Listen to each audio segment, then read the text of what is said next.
Hey, what's going on, guys? Today we're going to be talking about PCV, what it is, what it stands for, and what it does.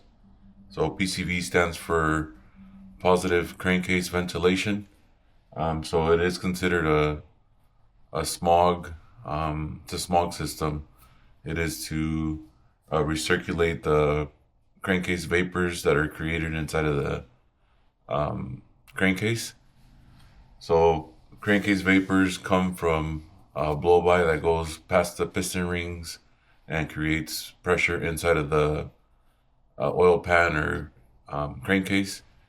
So PCV stands for positive crankcase ventilation. PCV. Um, so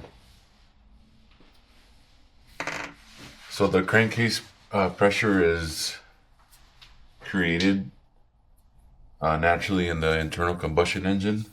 So you'll have your cylinder, and then you have your piston.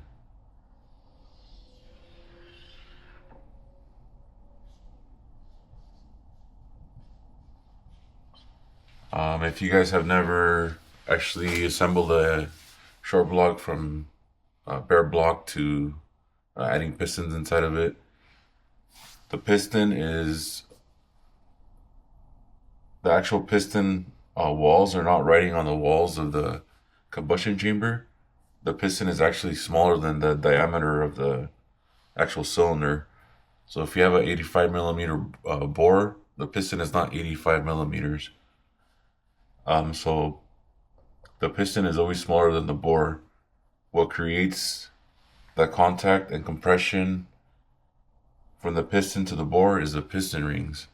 So the piston rings is what's actually riding on the cylinder walls on the bore. It's not the piston. If your piston is touching the cylinder walls, that's catastrophic.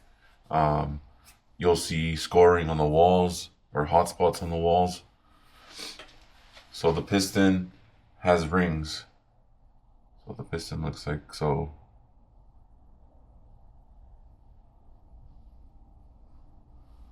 Piston.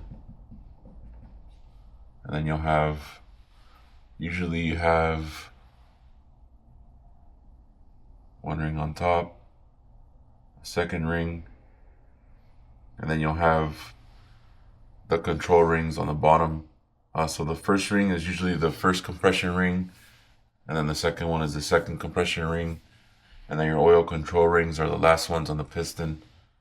Um, the the compression rings are just single rings, and then the oil control ring, it's usually stacked up. It's actually two rings, and the center you're going to have a ring that looks like this. So it's actually three rings. So that's going to be um, your oil control ring.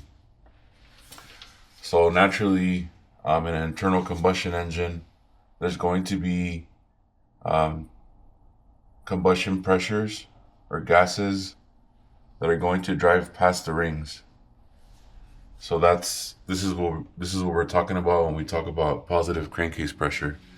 So naturally, it's going to blow by because, as mentioned, the piston is smaller than the bore, and that's just the way it works. So you're going to have blow by gases that are going to blow past the rings. That's why it's called blow by. And then those pressures end up inside of the crankcase or your oil pan. So you have your crank here, connecting rod, and down here is your oil. So here you have your crankcase, connecting rod, con rod. So as your engine is burning the air fuel mixture, obviously there's a lot of pressure. Um, Without the engine running, we're looking at 160 to 210 pounds of pressure. When the engine is running, it's probably more. I've never done actual running compression test. That is such a thing. I've just never had to use it. So naturally, internal combustion engine does produce blow by, and then the pressure goes into your oil pan.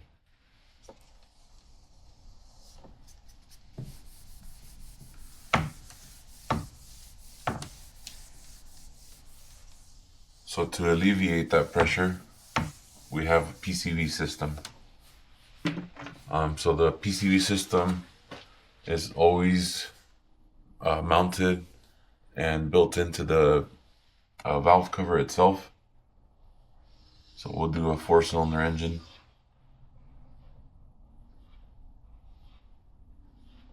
So this is your valve cover.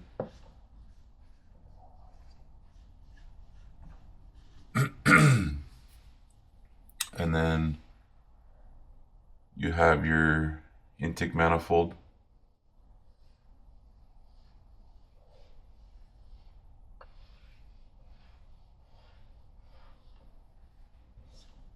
Intake.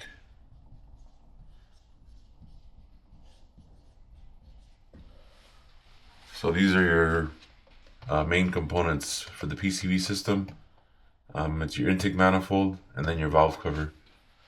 So the valve cover is going to have an actual valve, your PCV valve.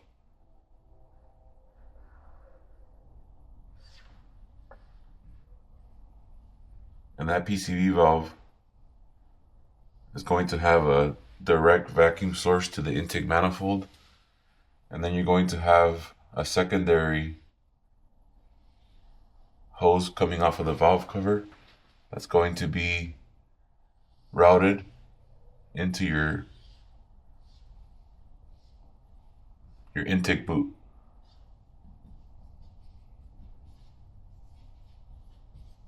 So this is the air tube or intake boot that goes from your throttle body to the air box. So this is part of the PCV system as well.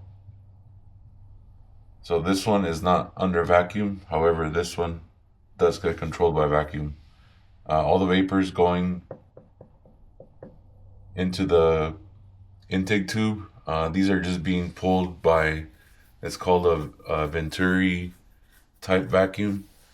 So this vacuum is created with the throttle body sucking. So since there's a tube here, it also sucks in through there. So it's not an actual direct source to vacuum, but it's a Venturi effect. I believe that's what it's called. You could correct me if I'm wrong. So I think it's Venturi effect. Since there's a vacuum here in the tube, that creates a suction as well for the PCV system.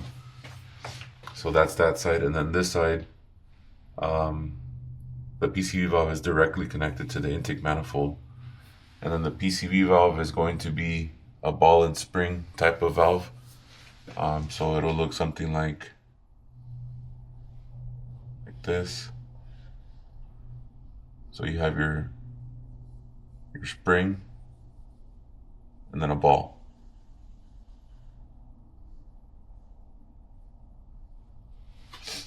So it's a ball and spring type of valve. So at idle, since the vehicle's at idle, it has the highest vacuum. The highest vacuum is at idle. So the vacuum is pulling that ball closed. So at idle, there's not that much crankcase pressure. The crankcase pressure is created part throttle and full throttle under loads. So under loads, since the vacuum is low when the throttle is being open, then that valve gets open a little bit because there's no vacuum pulling the ball closed. So the PCV system is going to be partially open or fully open under either heavy acceleration or just accelerating in general. So that's that's the way that the engine alleviates excessive crankcase pressure by controlling this ball and spring. Like I said, when the vehicle is idle, there's not much crankcase pressure, but once you do accelerations, the crankcase pressure does rise. But being that the the intake manifold is not under much vacuum under load, then that PCV valve is allowed to open and allowed to flow pressure into the back into the throttle body, and then also the intake manifold.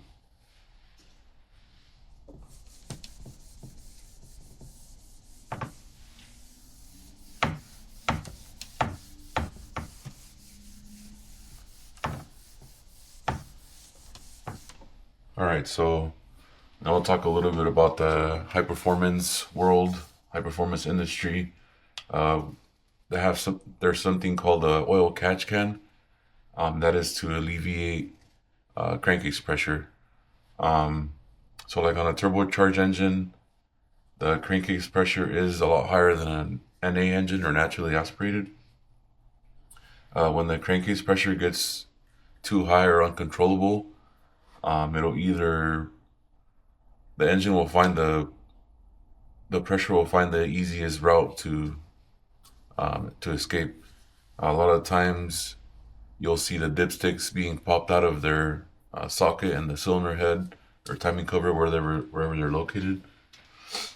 So I used to have an Evo 8 and I was running a Force Performance FP Red 30 psi, and that one had a lot of crankcase pressure before I added the oil catch can, and the first symptom that I saw was the dipstick would actually lift out of the tube and spill oil everywhere. So if you have that situation, then that's when you need a oil catch can. A lot of people just think it looks cool, but it actually does have a purpose in the high performance industry. So the oil catch can is the same concept. So you can have your valve cover, and then your intake manifold. However, when you run a catch can, sometimes you could just eliminate completely the PCV itself.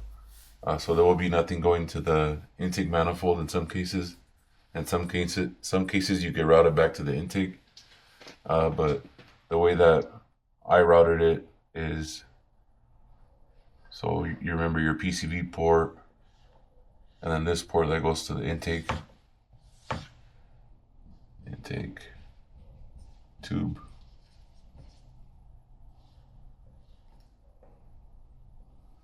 And then your PCV. So a lot of times we remove the valve cover and we install bigger fittings. We use AN fittings.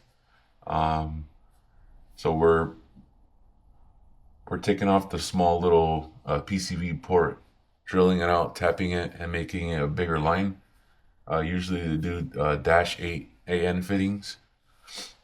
So you would remove it, install a new bung on both ends. So now you have a bigger hole to flow more volume. And then you have your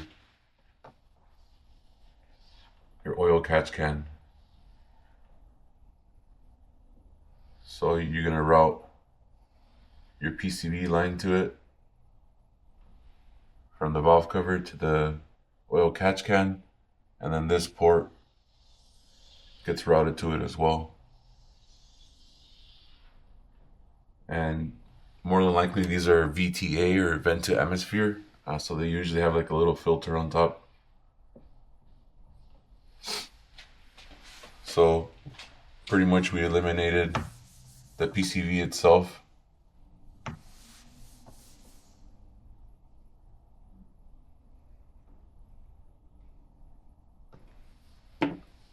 So more than likely we no longer have a PCV valve. So we don't need the tube, the hose running to the intake tube anymore. So now we're just venting both ends of the valve cover into the oil catch can. Oil catch can, OCC. So now the engine can just breathe freely and blow all the crankcase pressure directly into this can. And it's called the oil catch can because naturally there is going to be some oil that's going to get blown in here. Remember, all this pressure comes from the crankcase, and there's oil in the crankcase, so all the vapors are going to carry some oil into the catch can. Besides oil, there's going to be a lot of condensation as well. Especially if you're running like E85 ethanol, this gets filled up with condensation. It shouldn't get full. If it does, then you have too much blow by, and then you're going to start looking at piston ring issue, stuff along those lines. What else can I tell you guys? So PCV, oil catch can.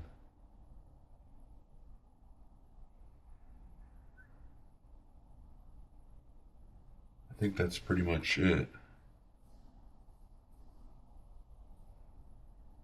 Like on my BMW, I completely deleted the PCV, and it's just venting to atmosphere, and it does stink. It'll give you a headache, so I have mine routed straight from the valve cover. I believe it's a -8 AN fitting, and I have it routed. I put it like through the fender, so if you have the windows down and you're cruising through the city, that shit will give you a headache for sure. Hope this video makes sense to you guys, and we'll catch you on the next one. Peace.